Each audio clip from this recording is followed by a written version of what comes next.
গরমে খাওয়ারের রুচি বদলাতে এবং মুখের স্বাদ ফেরাতে চুনো মাছের এই রেসিপিটি একবার বানিয়ে দেখতে পারেন। খেতে দেখবেন দারুণ লাগবে। গরমের সময় খেতে একটুও ইচ্ছে করে না, তবে এই রকম যদি একটা চুনো মাছের তেঁতুল দিয়ে দারুণ একটা রেসিপি বানিয়ে নেওয়া যায়, খেতে এত অপূর্ব লাগবে যে এক থালা ভাত দেখবেন শুধু এটা দিয়েই খেয়ে ফেলবেন। তাহলে দেখে নিন সহজ রেসিপি। প্রথমে তার জন্য নিয়ে নিয়েছি মোরলা মাছ কিংবা চুনো মাছ। এই মোরলা মাছগুলোকে প্রথমে বেছে ধুয়ে পরিষ্কার করে নিতে হবে। তারপরে এগুলোর মধ্যে নুন ও হলুদ মেখে রেখে দিতে হবে প্রায় 15 থেকে 20 মিনিট। তাতে মাছের মধ্যে নুন ও হলুদটা বেশ ভালোভাবে ঢুকে যাবে। এতে মাছ রান্নার পরে মাছের টেস্ট দেখবেন দুর্দান্ত হবে। মাছের মধ্যে নুন ও হলুদটা বেশ ভালোভাবে মাখানো হয়ে গেছে। এখন 15 থেকে 20 মিনিট পর্যন্ত সময় ধরে রেখে দিচ্ছি। তারপরে মাছগুলোকে ভেজে নিতে হবে। ভাজার জন্য কড়াইতে সর্ষের তেল নিয়ে নিলাম, আর তেলটাকে প্রথমে বেশ ভালো করে ধোঁয়া ওঠা গরম করতে হবে।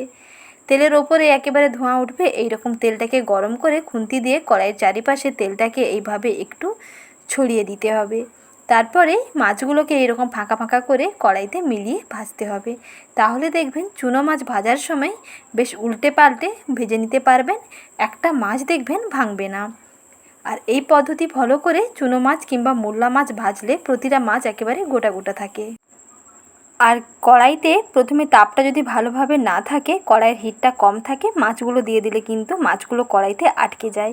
কিন্তু এইভাবে ভাজলে দেখবেন মাছগুলো কড়াই থেকে সহজে ছেড়ে যাবে। অল্প তেলের মধ্যে আপনি সহজে মাছগুলোকে এপিট ওপিট করে উল্টে পাল্টে ভেজে নিতে পারবেন। আর চুনো মাছ কিংবা মোরলা মাছ ভাজার ক্ষেত্রে এই টিপসটা ফলো করে মাছটা ভাজবেন, দেখবেন প্রতিটা মাছ এইরকম পারফেক্ট গোটা গোটা থাকবে এবং মাছগুলো ভাজতে অনেক সুবিধা হবে। একটা মাছও দেখবেন কড়াইতে আটকে যাবে না, কিংবা ভাঙবে না, কিংবা নষ্ট হবে না। দেখুন একইভাবে সমস্ত মাছগুলোকে ভেজে নিয়েছি। প্রতিটা মাছ দেখুন এইরকম বেশ সুন্দর গোটা গোটা আছে। এই রকম মোরলা মাছের ঝাল চচ্চড়ি বানালেও তার টেস্টও দুর্দান্ত হয়। আর আজকের রেসিপিতে যেহেতু মুখের অরুচি দূর করতে গরমে দুর্দান্ত একটা রেসিপি শেয়ার করছি, তাই আজকে বানাবো তেঁতুল দিয়ে মাছের টক। কেমন করে বানাচ্ছি রেসিপিটি দেখে এইভাবে একবার বানিয়ে দেখুন। প্রথমে দেখুন এক মুঠো তেঁতুল জলে ভিজিয়ে রেখে দিতে হবে প্রায় 10 থেকে 15 মিনিট। তেঁতুলটা যখন খুব সুন্দর নরম হয়ে যাবে, তারপরে এই রকম তেঁতুলগুলোকে জলের মধ্যে একটু চটকে নিতে হবে। তারপরে খোসা বিষ সমস্ত কিছু এই রকম ছেঁকে নিয়ে ফেলে দিতে হবে। এখন এই তেঁতুলগুলো জলটা দিয়ে টকটা বানিয়ে নেব। তার জন্য কড়াইতে দিয়ে দিচ্ছি সামান্য একটু সর্ষের তেল। 1 চামচ সর্ষের তেল দিলেই হবে। তেলের মধ্যে দিলাম একটা শুকনো লঙ্কা ফোড়ন। শুকনো লঙ্কাটাকে কেটে দিয়ে দিলাম। লঙ্কাটা একটু ভাজা ভাজা হয়ে গেলে এর মধ্যে দিয়ে দিলাম 1 চামচ 5 ফোড়ন। 5 ফোড়নটাকে ঠিক একইভাবে একটু ভেজে নিচ্ছি। শুকনো লঙ্কা এবং 5 ফোড়নের একটা ভাজা ভাজা গন্ধ আসলেই এর মধ্যে দিয়ে দিতে হবে সেই তেঁতুল গোলা জল। তেঁতুল জলটা দিয়ে বা তেঁতুলের টকটা দিয়ে কিছুক্ষণ পর্যন্ত অপেক্ষা করবেন। আরও সামান্য একটু জল দিয়ে দিলাম, কারণ এটা যখন ফোটানো হবে তখন কিন্তু অনেকটাই টেনে যাবে। তারপরে স্বাদ মতো নুন দিয়ে দিচ্ছি, অল্প একটু হলুদের গুঁড়ো দিচ্ছি, আর দেবো সবশেষে চিনি। 1 চামচ চিনি দিতে হবে। একেবারে টক মিষ্টি হবে, দারুণ স্বাদের মোরলা মাছের টক বানিয়ে নিতে এই পদ্ধতিতে একবার বানিয়ে দেখুন, টেস্ট দেখবেন দুর্দান্ত হবে। জলের মধ্যে নুন ও হলুদ গুঁড়ো দিয়ে জলটাকে একটু ফুটিয়ে নিচ্ছি।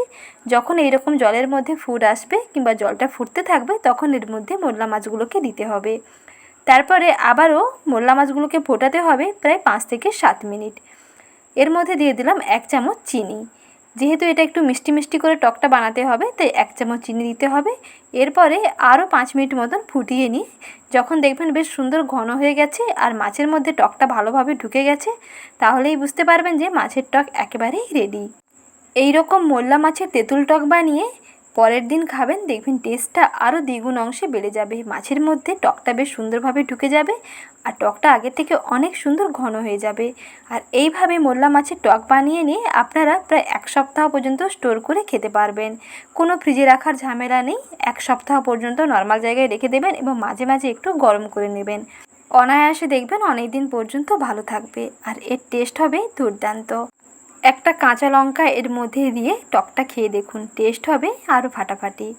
রেসিপিটি ভালো লেগে থাকলে লাইক, শেয়ার এবং কমেন্ট করুন। সঙ্গে সাবস্ক্রাইব করে নেওয়ার অনুরোধ থাকলো।